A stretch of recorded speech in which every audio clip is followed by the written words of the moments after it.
It's been a long couple of weeks, frustrating couple of weeks. But yeah, it was nice to get back out there, but obviously disappointed with the final result. What have you learned over the last couple of weeks? If someone says you can put your hand in a lion cage, don't listen to them. Yeah, pretty much just obviously learn from experiences, and that was one experience I've obviously learned from, and something I won't be doing again in a hurry. Can we go back to that game part, Scott, and explain what happened, please?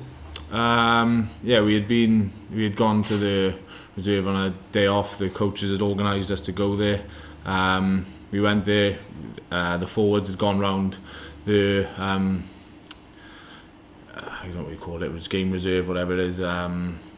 Seen all the animals, but we'd only seen a glance of the lions. Right. So obviously they were in their own separate enclosure. So we had seen them on the bus coming in, and we'd seen them slightly as we were driving past. Something I've always loved: lions, tigers, those type of things, big wild animals. So obviously we'd done the tour. Then we stopped at the top, had a little bit of a golf competition off the top of the mountain. Then we've come back, and the backs have been doing a bit of clay pigeon shooting. So we swapped over and found out that there was a couple of cubs there, which the boys had been allowed to go in to play with. So naturally we wanted to go in and do the same. So we went in with the cubs. We were in there. Some of us were in there for 45 minutes to maybe an hour. Obviously it's a once in a lifetime experience. We've gone and had food then as a team. But obviously we hadn't really seen the lions, the big lions, up close. The backs had stopped on their way round. So we then went. Me and Guy Mercer went and asked if we could have a wander down, and the game reserve owner said, "Oh, give us 2 minutes and we'll take you down there." So obviously naturally all the forwards wanted to go down. So we went down with a few of the coaches, and the owner's house was in the middle of the reserve, obviously fenced off. So it was electric fence all the way round. And in the entrance it was those green gates, as you could see, which to a lot of people thought it was a cage. But that was the entrance to their house, where the gates would come up in the night so the lions could go fully round, I suppose, protect their house to an extent. So the drivers called the lions over. They've run down chasing us, almost like, it sounds stupid now, but if you call your dog and it comes running, they've come over. They obviously growl, but it's like a dog barking. He's happy. They've been rubbing them, stroking them. Very playful animals. Obviously, not later on I found out. But yeah, we were asked then. We was told to stay 1.5 meters away initially.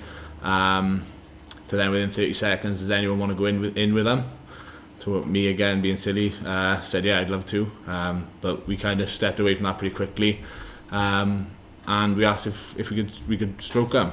I know it sounds stupid now looking back, obviously being bit, but it's something going back, was something you see the way they were. You had been with the cubs for an hour, you almost forget they're those big, wild, strong animals.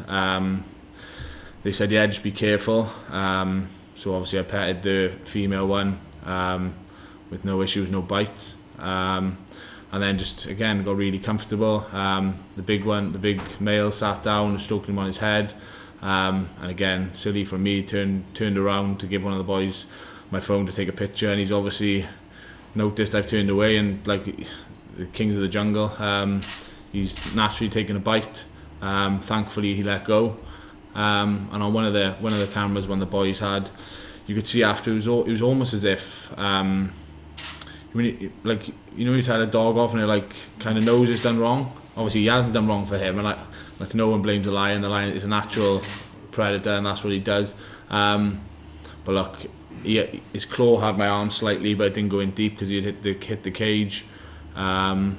Just thankfully he let go, and obviously I still have my hand, so I was a very lucky boy, and it's something I learned from, and hopefully others can learn from. Sometimes you do things which you regret, and obviously it eventually cost me 3 games for the Ospreys.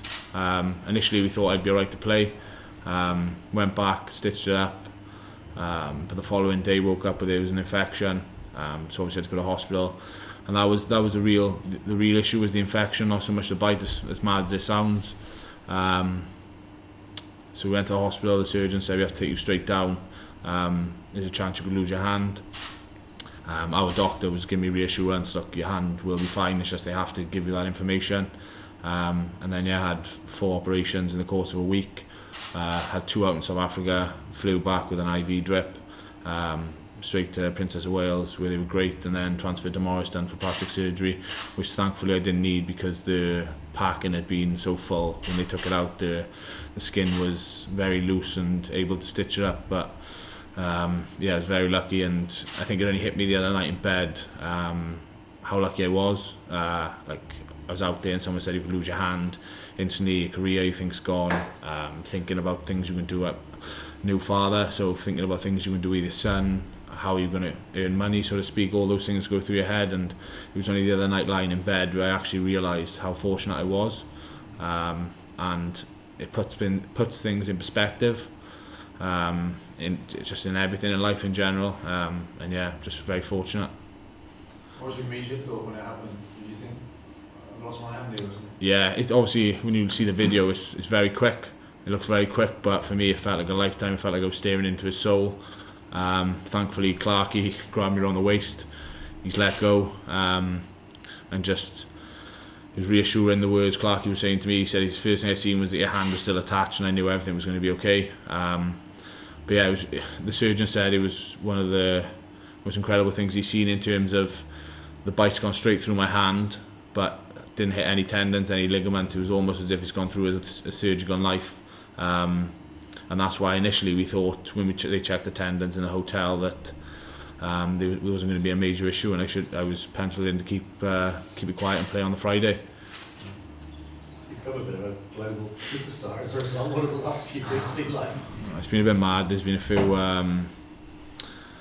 few comments gone out there, obviously online, and things like that, but look, it is what it is. Everyone has an opinion on things, but the overwhelming thing is how supportive a lot of people have been, asking how I am for speedy recovery, all that type of stuff, and I don't think a lot of people realised how serious it was, and again, it's self-inflicted in terms of I put my hand in a lion enclosure, everyone knows that.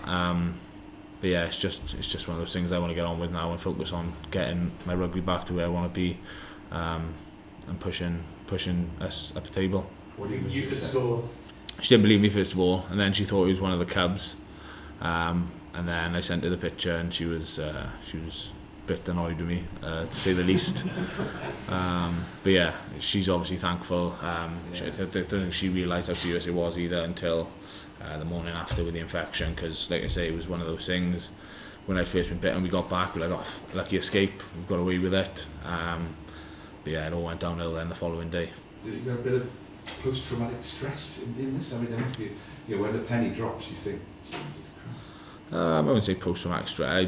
I think it's just a reality of how lucky I was, and how lucky I am to still have my hand, still have my career, and only really have missed 3 games, which after I'd been bitten, if I had taken out when I was in hospital when the surgeon said you could potentially lose your hand, I would have bitten his hand off. Is it your throwing hand? That's the thing. Yeah, it is. I'm left-handed, so I had to sign a couple of forms in South Africa, so obviously I couldn't sign them. I was trying to sign it with my right hand, so yeah, my left hand is my dominant hand, so that again, everything goes through your head.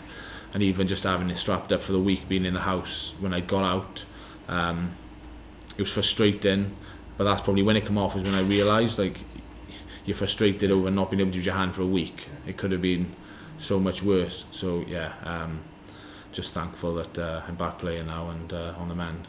You could score the winning try against New Zealand, everyone would go, well, that's the guy who got bit by a lion. Yeah, I think when I was warming up in the Saracens game, all the fans were singing In the Jungle. So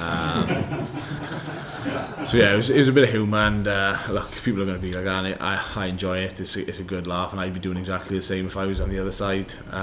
So yeah, no, it's, thankfully it's something I can look back on with a bit of humour now that I'm out of the woods, but at the same time realise how fortunate I was, and if that can give anyone a message that if you're in any type of a similar situation, or with a lion, but with any animal, just be cautious and remember what they are and where you are. What's the ones been like here? Any new nicknames? I've been called the Lion King, Simba, all sorts, and it's all been initiated by Brad Davis, naturally. But yeah, the boys have been really supportive. Like when I was in hospital on the Thursday and the Friday, even the day of the game, the boys come to see me to make sure I was alright. So yeah, it's been good, and like I say, it's good to be back now and be able to take the humour lightheartedly. The rugby's the important thing now, so yeah. If we move on to that, this is not going to cloud potentially your, well, you missed 3 games. Do you expect to be in maybe tomorrow, or what are you hoping for? Again, same, putting things in perspective. I'd love to be in naturally. It's where I want to be starting here. I want to be in that Wales squad, but ultimately, have I played enough? That's not in my hands at the moment. All I can focus on is Friday night now, if selected, and putting the performance and getting back to where I need to be, and put the frustrations of the start of the season, my bad neck, and then coming back and then only having 2 games, well, a game and a half, and then getting injured again. So putting those frustrations behind me and hopefully get a run of games together now, to put myself in the position I feel I need to be